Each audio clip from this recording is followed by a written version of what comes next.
King and Queen of the Ring 2024 was one of WWE's best B-level pay-per-views in quite some time. We're going to break it down match by match, emoji by emoji. You're watching Allison's Analysis. Let's start off by talking about the stadium, the look, the feel of the show, because I praised SmackDown last night. Will it look just as good for a premium live event? It looked phenomenal. It deserves a subtle round of applause. But I need to put my hands back together straight away and give another subtle round of applause to this crowd, because this crowd was on fire all night long. They were brilliant. I mean, international crowds are just killing it right now. I mean, it shows how hot WWE is. Let's then jump straight in to the opening bout, Becky Lynch versus Liv Morgan.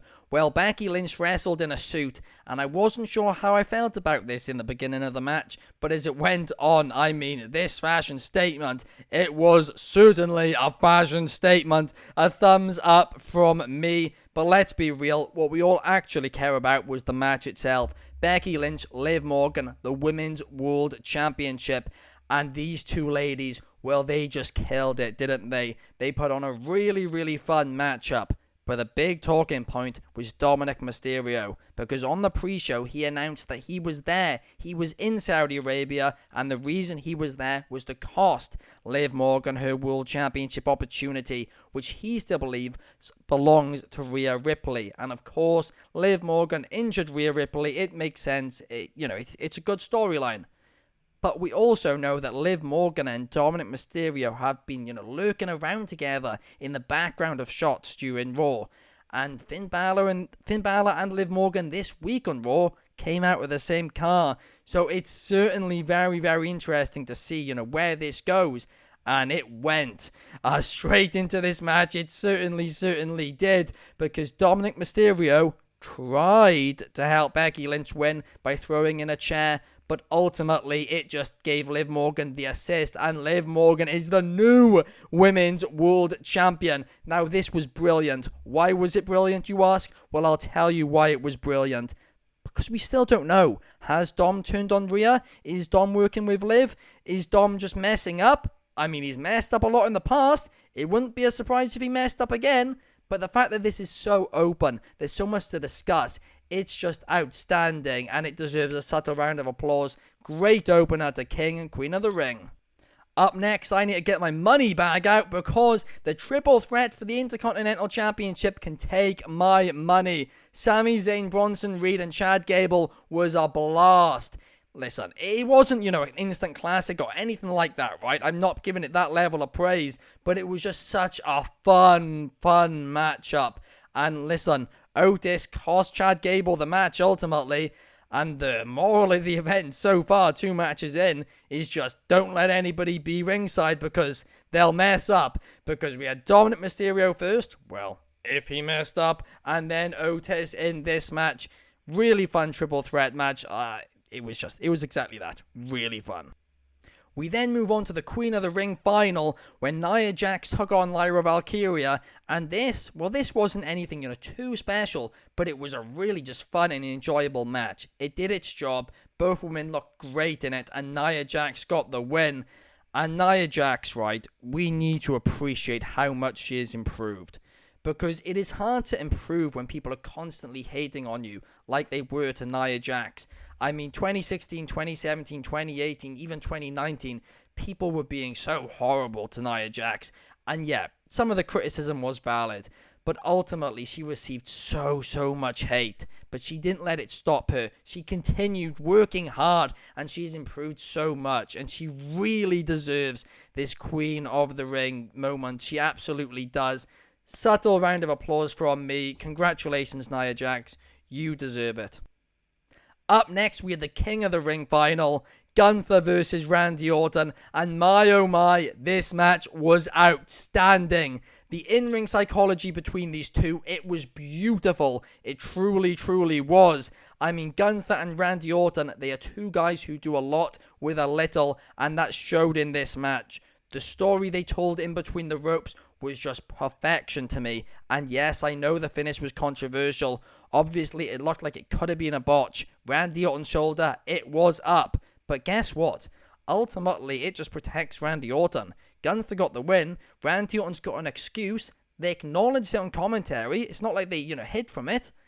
I mean, I really, really like this. In fact, I didn't just like it. I loved it.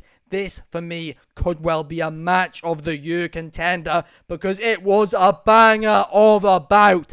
That's right. I am giving it my highest possible rating. That's how much I loved this match, and I can't wait to see, where it goes next. We have King Gunther. I am excited for that. And Randy Orton, well, my oh my, a year ago, we didn't think he'd be wrestling again, but now he's back, and he's better than ever. Triple H then announced Damian Priest versus Drew McIntyre for Scotland for Clash at the Castle. I'm excited for that. That gets a thumbs up, but what's going to get a thumbs down and basically balance things out is that Triple H called it Glasgow. Glasgow! It's Glasgow! Glasgow! Why are you pronouncing it like that? Where did Triple H find to pronounce it like that? I don't. I have absolutely no clue. What? Up next, it was time for the main event. Cody Rhodes defending the WWE Championship against Logan Paul. Firstly, I need to give a subtle round of applause just out the gate to a call Michael Cole made in the match, which just made me just laugh out loud. And that was him saying that Logan Paul couldn't use the knuckles because he signed a pre-knuck. I mean, that was just hilarious. Vintage Michael Cole, brilliant call. But now onto the match itself. Logan Paul in Saudi Arabia is like Kenny Omega in the Tokyo Dome. He is absolutely outstanding. I mean, every time this guy goes to Saudi, he just puts on an insane performance, and this was no different. I mean, there were several, what I imagine will be viral moments in this match, which is, what WWE brought in Logan Paul for, to create those viral moments. It was a lot of fun. It told a good story with the brass knuckles. There was a few moments in the match which I wasn't particularly fond of, such as the referee bump at the end. He blatantly walked into the corner. It was so obvious. And also Cody Rhodes telling the referee to not, to stop the count. I mean, it made a bit more sense when the Bloodline did it because, the Rock's got leverage.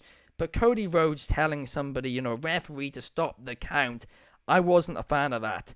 If we go back to, why there's a count in wrestling, it's, to protect the person who's, on the outside. If they can't get back in the ring for the 10 count, then they are not, fit enough to continue. They shouldn't continue. So from that perspective, from a purely kayfabe perspective, that just made no sense. But I know people are going to say I'm nitpicking, and that was nowhere near enough to, properly damage this match. In fact, it is just me nitpicking, isn't it? But this match, well, I'm getting my money back out once again because it can take my money. A brilliant main event. It truly, truly was. Like I said, every time Logan Paul goes to Saudi Arabia, he kills it. Cody Rhodes is 2 for 2 with WWE Championship matches on premium live events since he won the title. 2 bangers, and I cannot wait to see what is next for the American Nightmare. Overall, King and Queen of the Ring was certainly one of WWE's best, I guess what they call B-tier pay-per-views that we've seen in quite some time. I mean, pretty much every match did its job and did its job well. I don't think anything on the card disappointed at all. We had the instant classic, in my personal opinion, between Gunther and Randy Orton, and a super fun main event between Logan Paul and, of course, the WWE Champion, Cody Rhodes. We've also got a new World Women's Champion in Liv Morgan. And there was just so many stories advanced during this. It really, really feels like, the Triple H era kind of, took a little bit to get going after WrestleMania, but it feels like it's finding its stride once again now, and I'm excited to see where WWE goes next, and certainly their vision seems to be a lot more long-term over short-term, and that's something I cannot be mad about. The show, it can take my money. Brilliant show indeed. Well done to everyone involved, and now tomorrow it's time for AEW Double or Nothing. I'll see you guys then. Please like, subscribe, comment, all that good stuff, and I'll see you tomorrow. Peace!